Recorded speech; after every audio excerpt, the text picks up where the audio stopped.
E não se casem com os que não partilham a mesma fé. Basta um passo errado para que toda uma vida seja irremediavelmente prejudicada. Então você que está estudando essa lição, professor da Escola Bíblica Dominical, oriente as pessoas que estão para se casar. Você que é líder da igreja, oriente as pessoas, faça de tudo para não deixar que aconteça uma união dessa maneira. Porque muita gente está fazendo porque, às vezes, até a própria liderança tem apoiado, tem incentivado. As pessoas estão olhando muito o lado material. A pessoa tem dinheiro, a pessoa tem não sei o que e tal. Aí se casam e depois vão sofrer muito. Cuidado com isso. Casamento não é um investimento financeiro. Cuidado. Casamento é uma coisa muito séria. É um viver a dois a vida toda, até que a morte os separe. É um compromisso feito primeiro com Deus. Então tome cuidado com isso. Vamos ver aí a nossa conclusão. A nossa conclusão diz: Deus instituiu o casamento para ser uma bênção. No entanto, precisamos obedecer ao Senhor para que as suas promessas cumpram-se em nossas vidas. Não podemos esquecer os conselhos bíblicos quanto à vida conjugal. Que a igreja esteja sempre atenta quanto à preservação dos valores familiares cristãos. Investamos no aconselhamento dos que estão para se casar e dos que já se casaram, para que nada venha prejudicar o nosso lar e assim tenhamos condições de professar como Josué: eu e a minha casa serviremos ao Senhor. Então Deus não nos meteu numa enrascada não. O casamento é para ser uma bênção. Meu casamento é uma bênção. Hoje estamos só eu e minha esposa vivendo juntos, porque os filhos já foram. 2 se casaram, mais 9 estuda fora. Estamos só nós dois, nós andamos juntos por toda parte. Onde eu vou dar ensino, dar pregar, ela está comigo. Vivemos em paz, congregamos, estamos sempre orando, lendo a Bíblia. Somos professores da Escola Bíblica Dominical, todos dois. Então, é uma vida feliz, alegre. Você pode chegar ao final da sua vida feliz, alegre, um ao lado do outro, companheiros, amigos. Mas você precisa investir nisso. O esposo deve investir na esposa, a esposa deve investir no esposo, para que os dois vivam unidos, em amor, que tenham uma família equilibrada, uma família que serve a Deus, que possam dar um bom testemunho diante da sociedade. Mas é preciso investir nisso, é preciso sempre procurar que os casamentos sejam dentro da vontade de Deus, dentro da palavra de Deus. Quando nós nos casamos, nós não éramos crentes. Mas o que aconteceu? Eu aceitei a Jesus primeiro, mas logo ela, aí numa obediência, num temor, aí numa vontade de ser unida, então ela foi logo também se converteu. E desde 1990 nós estamos aí com Cristo, vivendo em família, juntos, temos servido a Deus, orientado nossos filhos, estivemos no campo missionário juntos, estamos fazendo a obra de Deus juntos. Nos amamos, nos respeitamos e você deve primar pelas coisas básicas do casamento. Então, o temor a Deus, fazer a obra de Deus, estar ocupado sempre fazendo a obra de Deus. Também a parte sexual, o esposo busca o prazer sexual da esposa, a esposa busca o prazer sexual do esposo. E os filhos vão ver isso, os filhos vão ter temor de Deus, os filhos vão obedecer a Deus e os filhos vão servir a Deus também. E vão ter suas famílias felizes também. Nós vamos agora orarmos e logo após vamos trazer o nosso questionário, as respostas do nosso questionário que você vê sempre no nosso site aí. Todas as quintas-feiras à noite nós procuramos estar aí com o questionário pronto e com os vídeos prontos, toda quinta-feira à noite. Se você deseja nesse momento aceitar Jesus como Senhor e Salvador, vamos orar juntos. Se você está numa situação difícil dessa, um casamento misto, e quer agora pedir ajuda a Deus, vamos orar juntos.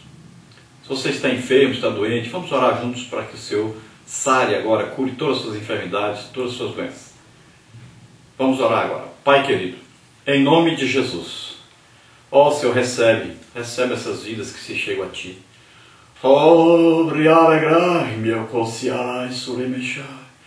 Alegra, Senhor, os corações, ó Deus, em nome de Jesus, escreve os seus nomes no livro da vida. Pai querido, aqueles que estão sofrendo, Senhor, na divisão nos lares, Ó Deus, ajuda essas vidas, Senhor, a se voltarem para Ti, a encontrarem-se com o Senhor. Pai querido, Senhor, dá sabedoria às mulheres, Senhor, aos homens que não são casados com crentes, que eles encontrem a felicidade. Ó Deus, ajuda os filhos a obedecerem seus pais, a terem temor de Deus, a buscarem conhecimento da Tua palavra. Em nome de Jesus, cura, Senhor, os enfermos agora. Em nome de Jesus, eu ministro cura sobre eles. Ó Rei Sharai Amanassá, te agradecemos, ó Deus, em nome de Jesus. Glória a Deus. Ora, eu quero lembrar aí a você que vive aqui em Imperatriz, ou região de Imperatriz, que as revistas novas do próximo trimestre já se encontram à venda na Livraria Canaã. Você pode entrar em contato e adquirir a sua revista nova do próximo trimestre, o primeiro trimestre de 2012. Vamos então ao nosso questionário da lição número 12, as consequências do jugo desigual. Então, dentro aqui do nosso questionário, lembrando que lá no site, então vocês têm lá as perguntas para colocar V para verdadeiro, F para falso, e tem ali os espaços vazios para serem completados. Aqui nós só trazemos as respostas, trazemos já tudo completado e trazemos só as verdadeiras respostas. Vamos então ao nosso questionário. Primeiro aí dentro do texto áureo, nós temos aí para completar: não vos prendais a um julgo desigual com os infiéis, porque que sociedade tem a justiça com a injustiça? Que comunhão tem a luz com as trevas? 2 Coríntios 6,14. Dentro da nossa verdade prática, a segunda pergunta aí para completar: o casamento não é um mero contrato social, mas uma instituição divina que tem de ser levada a sério e firmada de acordo com a vontade de Deus. Dentro da nossa parte 1 aí, o casamento no Antigo Testamento. Então, número 3, qual a natureza do casamento? O casamento é uma instituição estabelecida por Deus como parte de sua criação. É uma aliança monogâmica e heterossexual, comprometendo um homem e uma única mulher, como está em Gênesis 1, 26, 27, 2, 18, 3, 16. Número 4, segundo a Bíblia, o que é a união entre duas pessoas do mesmo sexo?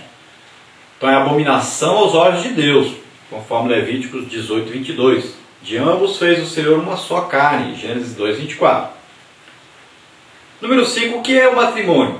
Então é a base da sociedade. Segundo a ordenança bíblica, não pode ser dissolvido. Portanto, o que Deus ajuntou, não separe o homem. Mateus 19, 6b.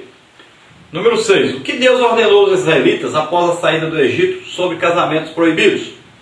Então Deus ordenou aos israelitas que não se misturassem as nações cananéias, pois estas eram idólatras e abomináveis aos seus olhos. Êxodo 33, 2.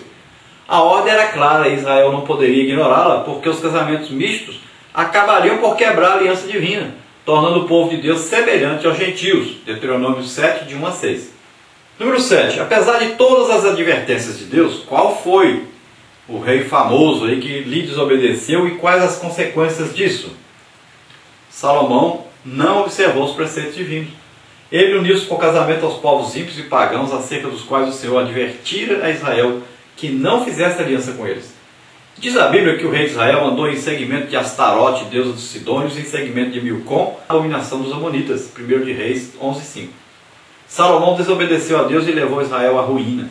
Sob a influência de suas mulheres estrangeiras, construiu altares aos deuses estranhos, caindo assim no pecado da idolatria. 1 de Reis 11:6-8.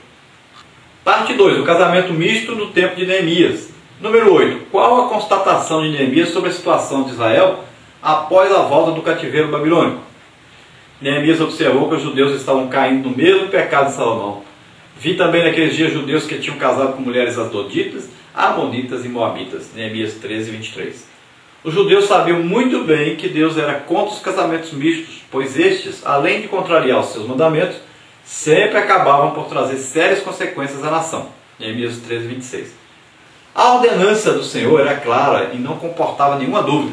Não darás tuas filhas a seus filhos, e não tomarás suas filhas para teus filhos, pois elas fariam desviar teus filhos de mim, para que servissem a outros deuses, e a ira do Senhor se acenderia contra vós, e depressa vos consumiria. Deuteronômio 7, 3 e 4. No entanto, Israel não ouviu a Deus, e frontalmente o desobedeceu, suscitando a ira divina contra todo o povo. Número 9. Quais as principais consequências do casamento misto entre os israelitas? Por causa dos casamentos mistos, as famílias judaicas começavam a enfrentar um sério problema: a perda de todas as suas referências culturais e espirituais. E seus filhos falavam meio asdodita e não podiam falar judaico senão segundo a língua de cada povo. Neemias 13, 24. Como se vê, as mulheres adoditas exerciam mais influência sobre os filhos dos judeus do que os seus próprios pais. Se as crianças não falavam hebraico, isso significava que não estavam sendo educadas no caminho de Deus. Veja em Levítico 27. Mas criadas como pagãos. Número 3. Responsabilidade ministerial acerca do casamento. Número 10. Pergunta 10. O que fez Neemias quanto ao julgo desigual que ocorria em meio aos israelitas? Então a reação de Neemias contra os casamentos mistos fez-se pronta e energicamente. 13, 25. Ao retornar a Jerusalém, 13, 6 e 7, adotou várias medidas saneadoras, tanto na administração da cidade quanto no exercício do santo ministério. Ele sabia que o povo jamais teria a bênção de Deus se continuasse a misturar-se com os idólatras. Não podemos ignorar os perigos do julgo desigual. Número 11. A família cristã tem de ser bem constituída. Complete. Que os nossos jovens levem sempre em consideração o conselho de Paulo. Casar com quem quiser, mas somente no Senhor. 1 Coríntios 7, 39. A versão é Almeida, revista atualizada. O apóstolo adverte ainda: não vos prendais ao julgo desigual com os infiéis, porque que sociedade tem a justiça com a injustiça? Que comunhão tem a luz com as trevas? Que concórdia entre Cristo e Belial? Ou que parte tem o fiel com o infiel? 2 Coríntios 6, 14 e 15. Número 12. Cite algumas consequências do julgo desigual entre os crentes atuais. Complete. Então há crentes que, embora dedicados ao serviço do Senhor, ignoraram a recomendação divina e vieram a contrair núpcias com pessoas que não compartilham a mesma fé. E hoje sofrem pesadas consequências.